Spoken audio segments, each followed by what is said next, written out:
protección, en la lucha constante seguiré. Salvador, mi Salvador, mi Salvador, te alabo, mi Rey y Señor.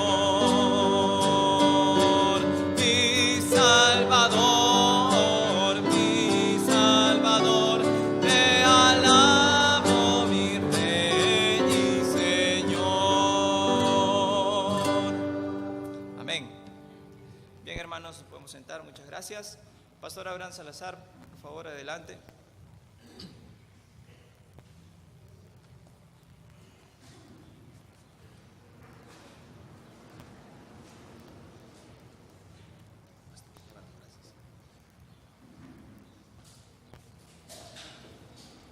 Bien, amados hermanos, muy buenos días. Buenos días, amados hermanos. Gracias al Señor por este tiempo que nos permite estar en su casa. Seguimos estudiando el Evangelio de Juan. Estamos en el capítulo 4. Capítulo 4 del Evangelio de Juan nos cuenta, nos narra la historia de nuestro amado Señor Jesucristo.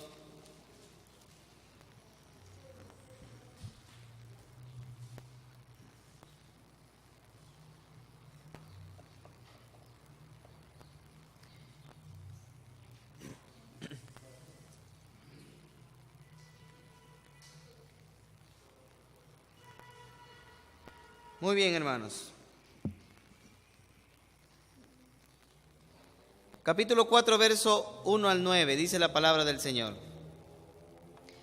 Cuando pues el Señor entendió que los fariseos habían oído decir que Jesús hace y bautiza más discípulos que Jesús, aunque Jesús no bautizaba, sino sus discípulos, salió de Judea y se fue otra vez a Galilea, y le era necesario pasar por Samaria. Vino pues a una ciudad de Samaria llamada Sicar, junto a la heredad que Jacob dio a su hijo José.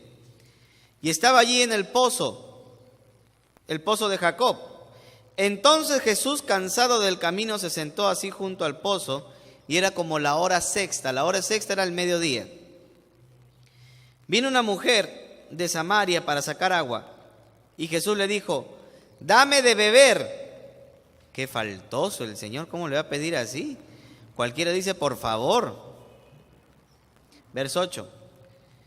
Pues sus discípulos habían ido a la ciudad a comprar de comer. Verso 9. La mujer samaritana le dijo: ¿cómo tú, siendo judío, me pides a mí de beber, que yo soy mujer samaritana? Porque judíos y samaritanos no se tratan entre sí. Vamos a orar. Padre Celestial, te damos gracias por tu palabra tan buena en esta hora, manantial de vida para nosotros, reconfortante, Señor. Te pedimos que en esta hora tu palabra pueda fluir cual río desde este altar, para que puedas hablar a nuestra mente, a nuestro corazón, y poder aplicar ese sabio y maravilloso consejo que tienes para nosotros en nuestra vida. Gracias, Señor. Te damos por tu bendición. En el nombre de Jesús. Amén. Hermanos, ¿quién no conoce la historia de la mujer samaritana? ¿Verdad? Es una historia harto conocida y muchas veces esta historia ha sido predicada. Y es una de las historias más populares que existe en la palabra de Dios. Al igual que la mujer adúltera del capítulo 8 del libro de Juan, esta historia de la mujer samaritana es también muy conocida. ¿Y por qué? Porque en la historia se conoce que esta mujer samaritana era una mujer inmoral. Porque el Señor Jesucristo, lo vamos a ver más adelante, el Señor Jesucristo le dice: dame de beber agua. Y ella le comienza a decir: ¿cómo tú, siendo judío, me pides agua a mí? Y le dice: si tú supieras el don de Dios y quién es el que te pide agua, tú le pedirías y yo te daría agua de vida. Y ella dijo: agua de vida, agua para rejuvenecer. Porque hay gente que está buscando, hermano, el agua del rejuvenecimiento.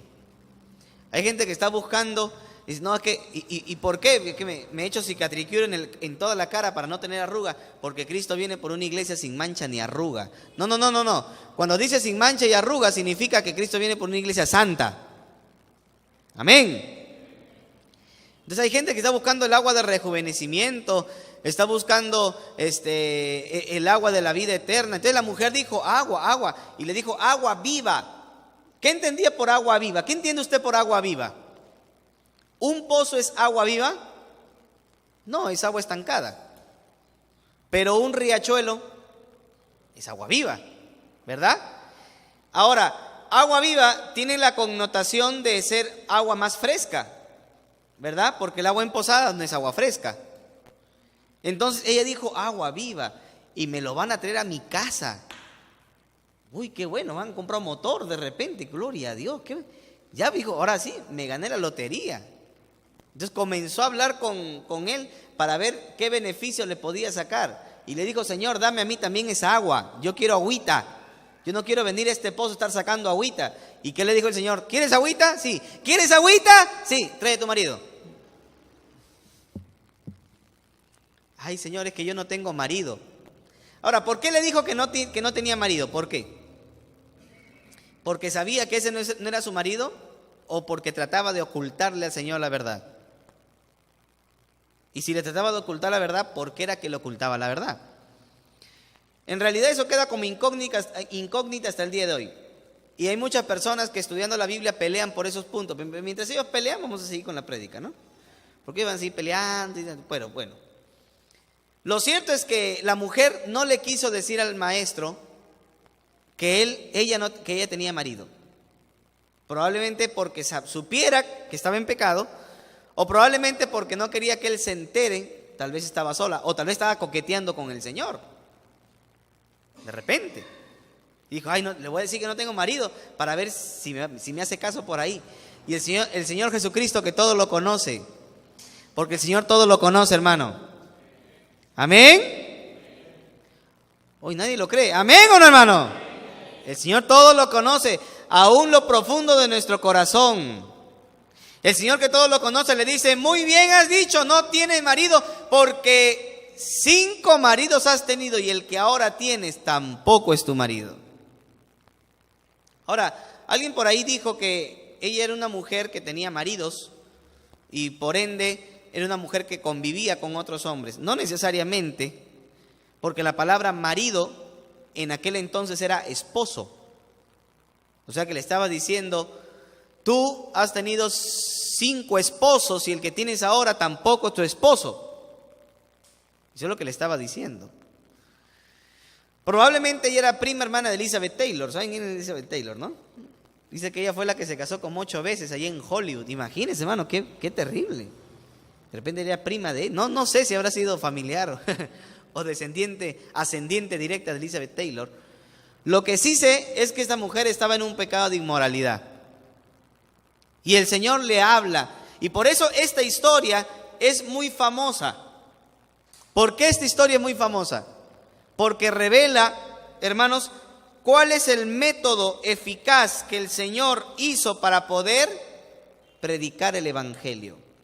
Es una manera simple de poder compartir con otros el Evangelio, mirando a través de la historia de la mujer samaritana, las tácticas del Señor Jesucristo para compartir el Evangelio. Pero mire, en esta mañana solamente vamos a ver un aspecto que es derribando barreras. Para poder compartir el Evangelio, la buena nueva de la salvación de Dios, lo primero que tenemos que hacer es derribar barreras de prejuicio. ¿Amén? Somos muchas veces muy prejuiciosos. Somos prejuiciosos. Porque yo le apuesto, mire, le voy a poner un ejemplo claro, simple. De repente no todos, pero la gran mayoría sí somos así. De repente estamos en la calle entregando folletos, ¿no?, a las personas, y por ahí pasa un homosexual o un transexual o pasa bueno, ya, no sé, tanta variedad que hay hoy en día, hermano. Pero bueno, pasa uno de esas personas. Muchos de nosotros, en nuestro prejuicio, entregaríamos folleto a todos, menos a ese. ¿Verdad? Y diríamos, no, es que no se va a salvar. No, es que está en ese pecado. De ahí pocos salen.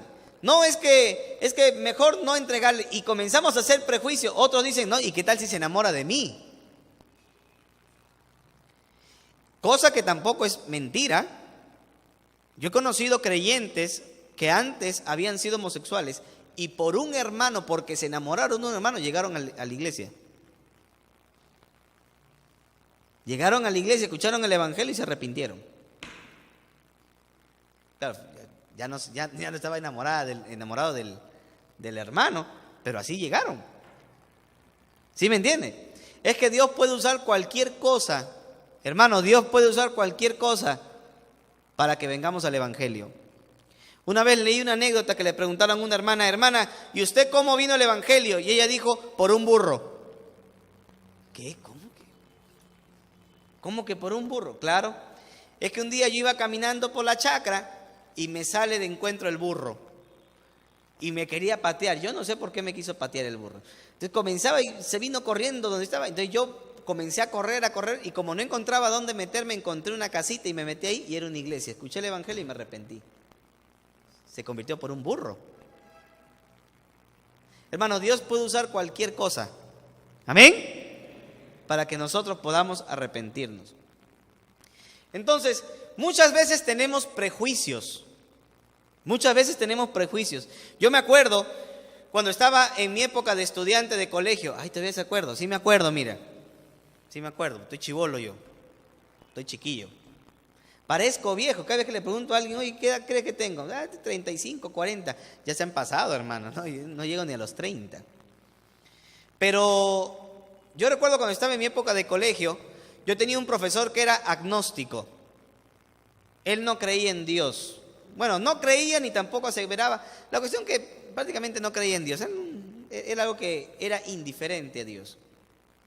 Yo le había compartido el evangelio, era profesor de inglés. Yo le había compartido el evangelio a todos mis profesores. Había predicado en aquel entonces más de 1000 alumnos en el colegio. Mi colegio era Gran Unidad Escolar Mariano Melgar. Más de 1000 alumnos, a todos les prediqué el evangelio de Cristo. No se escapaba ni la directora, detrás de la directora dándole la palabra, hermano. A la secretaria, yendo. Yo me metía por donde sea a predicar la palabra de Dios. Y me acuerdo, hermano, que un día hablando con el profesor de inglés, porque como tanto les hablaba del evangelio, a ellos no les importaba, pero como que cuando hay un alumno que les hace la conversación, como que se hacen amigos, ¿no? Y como que él era mi amigo, y él me dijo, Salazar, me vengo a despedir. ¿Y por qué, profesor? ¿Qué ha pasado? Lo que pasa es que yo soy profesor contratado. Yo no soy profesor titular. Y va a venir un profesor titular. Así que como va a venir, a mí me van a sacar. Ya me ha llegado mi resolución del ministerio. Hasta aquí nomás estoy buscando trabajo en otro colegio. Así que como yo estoy despidiéndome de mis mejores alumnos, así que vengo a despedirme de ti. Ah, profesor, ¿y qué posibilidades hay que se quede? Ninguna. ¿Usted está seguro? Seguro. ¿Usted está seguro que no hay ninguna? Uy, qué terco, me dice. No puedo quedarme, ya me llegó la resolución. El lunes me estoy yendo. ¿Y qué pasa si yo oro y usted se queda? ¿Qué pasaría? Dígame, yo voy a orar. Y si usted se queda en el trabajo, ¿qué pasaría? Y él se ríe y dice, no, pues Salazar, eso no va a suceder. Si ya tengo el papel acá, ya me ha llegado, me han votado. Ya hasta el día de hoy nomás estoy trabajando. Pero dígame usted qué pasaría. Mire, yo le voy a hacer una apuesta. Claro, cristianos no apostamos, ¿no? Sino que era un cristiano confundido. Le voy a hacer una apuesta. Yo voy a orar hoy y mañana. Y si usted se queda en el trabajo, usted un día me acompaña a la iglesia. ¿Estamos? Y el profesor me queda mirando y dice, ¿y si no me quedo? No sé, diga usted, tú rompes tu Biblia frente a mí. Ya pues le dije, trato hecho. Uy, qué tanta fe tenía. Yo tenía fe, hermano. Ya de bautista se me ha ido un poco, pero de pentecostal. Yo tenía fe, hermano. Oiga, me puse a orar al Señor. Señor, mire este incrédulo que se arrepienta para que una vez, por lo menos una vez, escuche tu palabra. Me puse a orar, llegó al lunes y me dijo, Salazar, vamos a tu iglesia. Se quedó en el trabajo, hermano. Era algo imposible. pero Dios hace imposibles. Amén. Entonces, ¿qué pasaba si yo hubiera tenido prejuicios? No, es que este es agnóstico, este es ateo, este no se va a convertir nunca. Hermano, no digamos que no se van a convertir. Sí se pueden convertir porque el evangelio es poder de Dios para salvación. Se pueden convertir. Hay gente que puede decir por ahí, no, yo a mi suegra no le pregunto, es hermana del diablo, ¿qué? Y le echamos así al familiar o de repente al cuñado, no, este que se va a convertir, este es peor que el diablo. Algunos dicen, ¿no? Ni el diablo te va a querer en el infierno, le dicen, te va a dar tu leña para que te quemes afuera. ¿Han escuchado así? Hay gente que dice así, ¿no? Ni el diablo te va a querer tu leña para que te quemes afuera. Hermano, qué terrible. Y ya le echamos prejuicio a la gente para no compartir el evangelio. Y si son homosexuales no queremos compartir el evangelio. Y si son ateos no hay que compartir el evangelio. Por último, si son católicos bien devotos al Señor de Luren y si son de la legión de los descalzos de María y tienen a su San Benito de Palermo en su casa, dicen, no, a ese no hay que predicarle. Hermanos, a todos hay que predicarle el evangelio de Cristo, sin prejuicio. ¿Usted cree que Jesucristo llegó a Samaria y no sabía que habían samaritanos ahí? Es como que usted venga a Santiago y diga, no, acá no hay santiaguinos. ¿Cómo que no? Si estás en Santiago. Se supone que si el Señor pasaba por Samaria, ¿sabía que habían samaritanos o no sabía que habían samaritanos? Él sabía que habían samaritanos. Y ojo, dice la Biblia que samaritanos y judíos no se llevaban entre sí. ¿Y de dónde vino el pleito, hermano? ¿De dónde vino el pleito? Muchísimos años antes, cuando el Señor llevó a Babilonia a los judíos para que allí estuvieran, después de 70 años ellos regresaron a su tierra, se volvieron a establecer en su tierra. Pero cuenta la historia bíblica que los samaritanos se ofrecieron a los judíos para ayudarles a construir el templo. Pero como los samaritanos ya habían sido mezclados con naciones paganas, eran israelitas mezclados con naciones paganas, los judíos no aceptaron que los samaritanos les ayudaran a poder levantar el templo otra vez. Y por esa razón es que se creó esta dificultad. Por esa razón es que se creó esa enemistad entre los samaritanos y los judíos. Entonces Jesucristo sabía que estando en Samaria, Él lo sabía porque Él es omnisciente. Él sabía que había una mujer que estaba en necesidad. Hermanos, miren lo que dice versículo 4. Y le era ¿qué? Necesario pasar por Samaria. ¿Y por qué le era necesario pasar por Samaria? ¿Por qué cree usted que le era necesario pasar por Samaria? ¿Sabe por qué? Porque el Señor sabía que allí había una mujer que iba a escuchar el evangelio. Porque el Señor sabía que allí iba a haber una mujer que iba a escuchar la palabra de Dios. Y que a través del testimonio de esa mujer, muchos iban a venir a los pies de Jesucristo. Él lo sabía. Por eso le era necesario pasar por Samaria. Hermanos, pero vamos a ver en el versículo 1 y en el versículo 2 y 3 que los mayores opositores del plan evangelístico del Señor Jesucristo eran los fariseos. Ellos estaban en contra de que Jesucristo predicara el evangelio del reino de Dios. Y dice la Biblia que le tenían envidia. Le tenían envidia. ¿Por qué? Mire versículo 1. Cuando pues el Señor entendió que los fariseos habían oído decir, Jesús hace y bautiza más discípulos que Juan. Verso 3. Salió de Judea y se fue otra vez a Galilea. ¿Por qué? Porque sabía que los fariseos, que eran la gran mayoría, estaban concentrados mayormente en Judea. Esos fariseos iban a perseguirlo hasta matar. Entonces, él no se corrió por miedo. Él salió de Judea porque él no quería, ojo, él no quería que se vaya a hacerle daño a él, inclusive que vaya a morir sin haber acabado el propósito por el que Dios le había mandado. Así que él se quedó allí esperando el tiempo y el propósito de Dios. ¿Pero por qué le tenían envidia? Por su grandeza. por su poder. Hermanos, porque el Señor Jesucristo, donde llegaba, la gente se reunía. Donde Cristo llegaba, la gente iba y escuchaba. Donde habían fariseos, la gente ya ni quería estar, porque decían, el Señor predica entretenido. El Señor predica bonito, predica con parábolas. Los otros predican con palabras difíciles de entender. Uno no entiende. Por eso, hermano, cuando uno conoce la palabra de Dios y uno va a predicar, uno tiene que tener cuidado hasta de las palabras que va a usar. Amén. Porque uno no puede darle muchas palabras técnicas cuando está en el púlpito, hermano. No se puede. Y si vas a hablar una palabra técnica, tienes que explicar esa palabra. Cuenta una anécdota que un día había un alumno de seminario que se graduó. Eso siempre pasa a los que son graduados de seminario, ¿no? A algunos se les hincha la cabeza que ya en cualquier momento va a explotar, hermano. Y un alumno de seminario se graduó y lo llamaron de pastor a una iglesia. Y él llegó de pastor a la iglesia y en la primera prédica dijo: hermanos, vengo a ustedes con homilética, vengo a ustedes con hermenéutica, vengo a ustedes con apologética, vengo a ustedes con exégesis. Y un hermanito se pone de pie y dice: pastor, no se preocupe, yo he venido con hemorroides y artritis y el Señor me ha sanado, dice.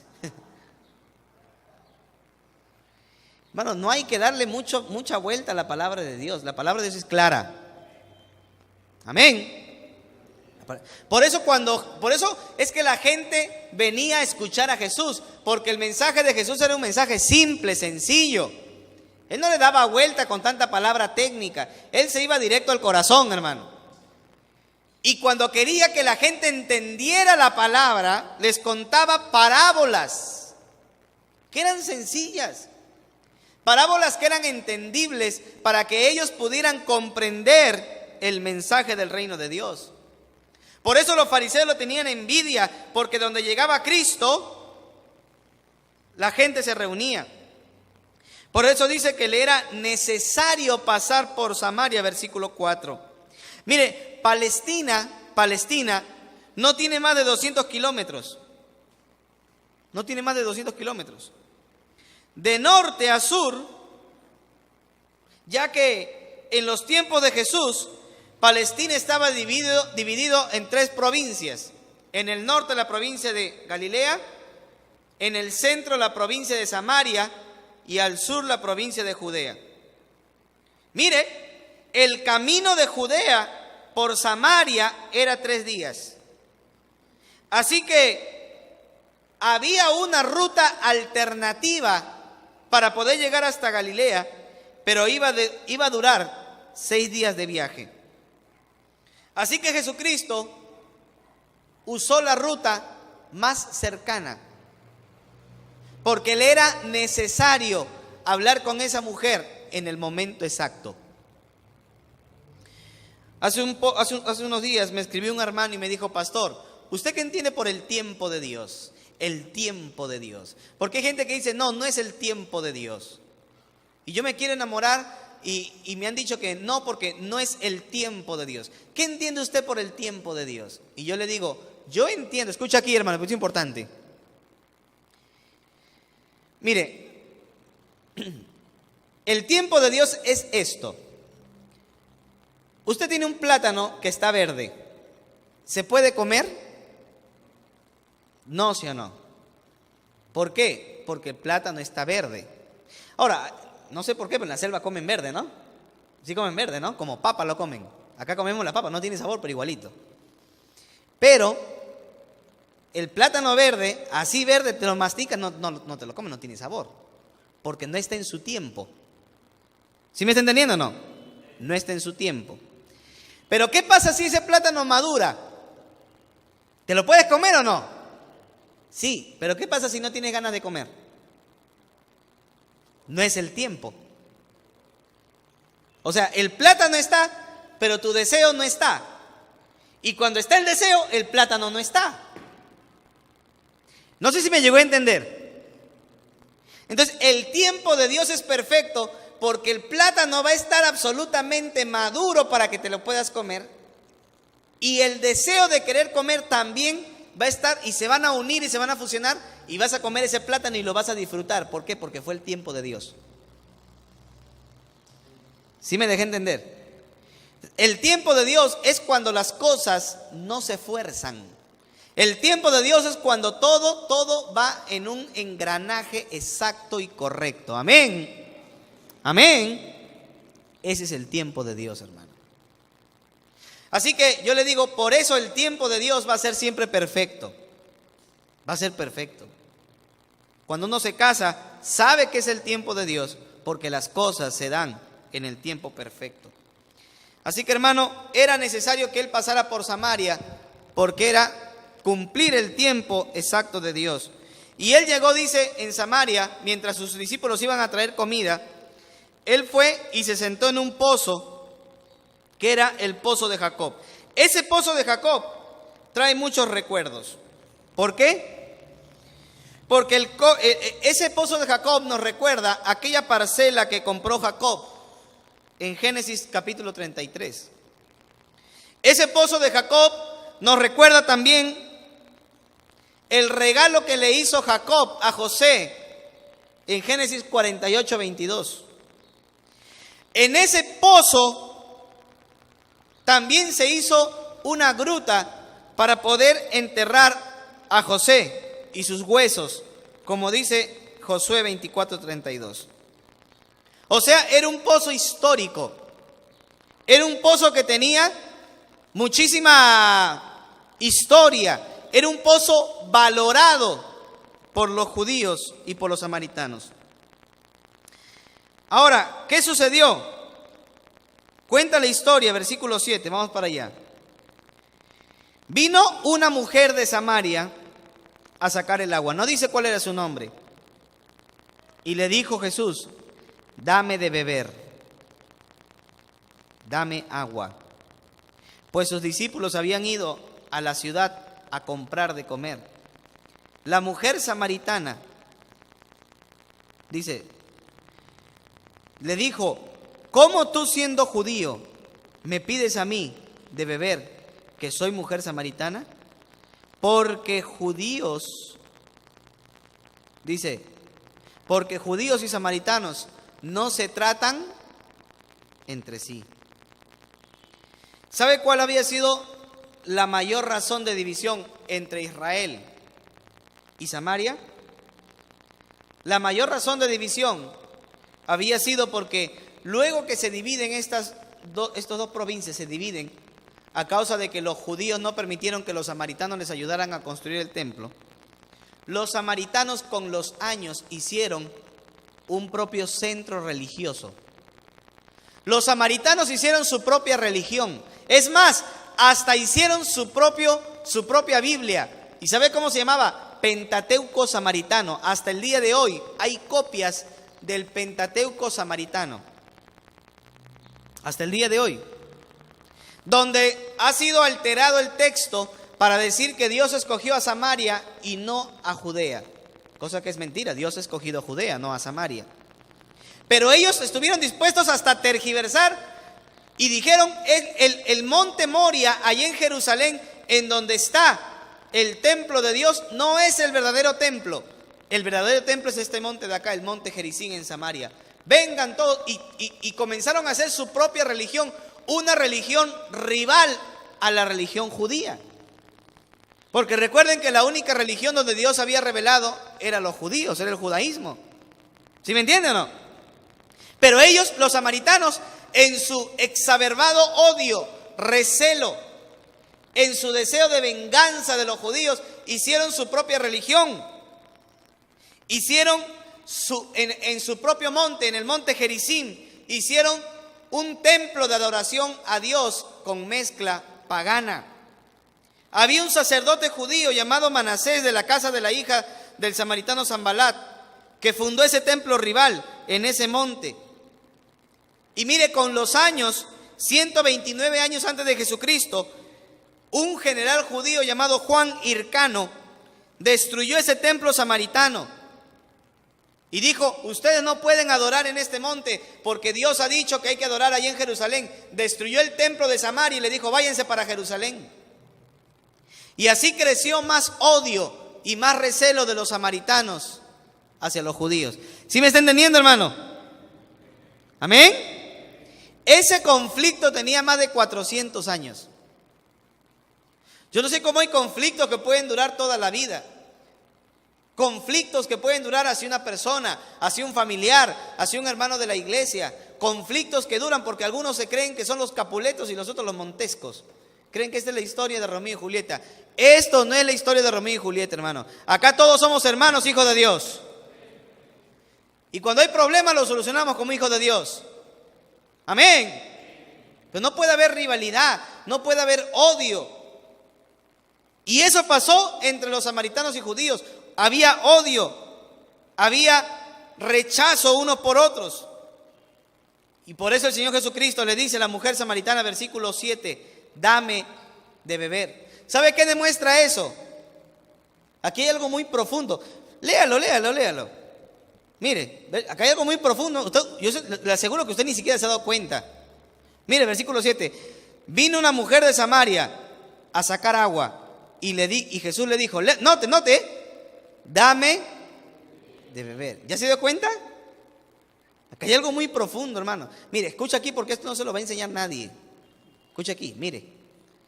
¿Saben lo que le está diciendo el Señor? Esto es profundísimo. ¿Saben lo que está diciendo el Señor? Que tenía sed. Eso es lo profundo, que tenía sed. Cuando si le dice dame de beber, porque tenía sed. ¿Y sabe qué demuestra eso? Que era un hombre completo. ¿Usted cree que Dios tiene sed? ¿Dios puede tener sed? No, porque Él no tiene boca. Ahí si no tiene boca, ¿cómo habla? No es necesario tener boca para hablar, porque Dios es espíritu. Amén. Hermanos, Dios es espíritu. Y por eso Dios no tiene sed, Dios no se cansa, o Dios sí se cansa. No, ¿verdad? Bueno, de algunos de nosotros el Señor ya se cansó hace tiempo ya, pero todavía nos tiene con vida. Pero el Señor no se cansa. El Señor no se cansa. Él no tiene fatiga. La Biblia dice, mira, he aquí, no se adormecerá ni dormirá el guardián de Israel. Amén. El Señor no duerme, el Señor no descansa. El Señor es el mismo ayer, hoy y por los siglos de los siglos, hermano. Pero Jesús sí se cansaba. No porque no fuera Dios, sino porque en su humanidad Él también era hombre completo, perfecto. Y Él tenía hambre. Cristo tenía sed. Cristo tenía dolor. Cristo era un ser humano como todos nosotros. ¿Y sabe por qué? Ojo, escucha aquí la palabra de Dios. ¿Sabe por qué Cristo tomó forma de hombre? Para darnos ejemplo a nosotros. Para experimentar nuestros dolores, para experimentar nuestro sufrimiento, para experimentar lo que nosotros pasamos, de tal manera que ahora Cristo pueda ser sumo sacerdote de nosotros. Amén. Porque dice que no podía haber un sumo sacerdote que no se compadeciera de nuestras debilidades, sino uno que fue tentado en todo conforme a nuestra semejanza, pero sin pecado. Por eso Cristo tomó forma de hombre, forma de siervo, para que se pueda identificar plenamente con nosotros, para que cuando estemos tristes Él nos pueda decir, sigue adelante, ¿qué haces ahí tumbándote? César Vallejo en uno de sus poemas le escribe a manera de reclamo, escribe, si hubiera sido hombre sabría ser Dios. Eso se lo dice el Señor. Si hubiera sido hombre, hubiera sabido ser Dios. Hermanos, Dios se hizo hombre y habitó entre nosotros. ¿Y sabe por qué se hizo hombre? Para que desde el cielo, como sumo sacerdote, Cristo pueda darnos la fuerza, la valentía, el ánimo para salir adelante a pesar de nuestras dificultades y problemas. Amén. Porque si Él nos hubiera hecho hombre y nos hubiera echado porras y ánimos, nosotros ni siquiera hubiéramos podido y hubiéramos dicho, no, pero si tú no has sido hombre, ¿qué tanto dices que es fácil? Hermano, Cristo puede decir que es fácil porque Él lo pasó. Amén. ¿Sabe? Escucha aquí, voy a terminar con esto.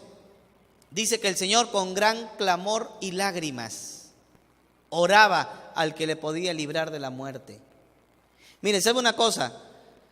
¿Alguien puede decir en la tierra que ha experimentado el dolor más profundo? ¿Alguien? A ver, ¿alguien? ¿Y sabes por qué no? Porque nuestro cuerpo tiene un límite de dolor. Y cuando llega ese límite de dolor, tú te desmayas. ¿Sí me entiendes o no? El dolor puede seguir incrementándose, pero tú ya no lo sientes. Dios ha hecho el cuerpo de esa manera, para que al desmayarte ya no sientes el dolor más fuerte. Así que no puedes decir que tú has sentido el dolor más fuerte en tu vida. ¿Sabes sí quién puede decir que sintió el dolor más fuerte? Jesucristo. Él sí. Él sintió el dolor más fuerte. Por eso que Él no moría. Él tuvo que entregar, Él voluntariamente, el Espíritu. Para sentir la plenitud del dolor. De tal manera que nos diga, si yo aguanté lo más fuerte, ¿cómo tú no vas a poder aguantar lo más débil? Amén. Amén. Así que hermanos, el Señor Jesucristo ha vencido. Aprendamos a vencer. Hermanos, Cristo, el Señor, nos dejó ejemplo. Primer paso para el evangelismo. Rompamos barreras. No digamos, no, este nunca se va a convertir. No, esta persona nunca se va a convertir. No, este familiar nunca se va a convertir. No, este no. Y creemos que no se van a convertir y nunca les predicamos el evangelio. Hermanos, rompamos barreras y prediquemos el evangelio. Amén. Pueda que tú creas que no se va a arrepentir. Es más, pueda que tú digas que tu vecino que toda la vida le vas predicando nunca va a venir. Pero ojo, Dios algo puede hacer y puede transformar ese corazón. Solo nos queda predicar la palabra de Dios, porque dice que su palabra no llega vacía. Amén. Vamos a orar en esta hora.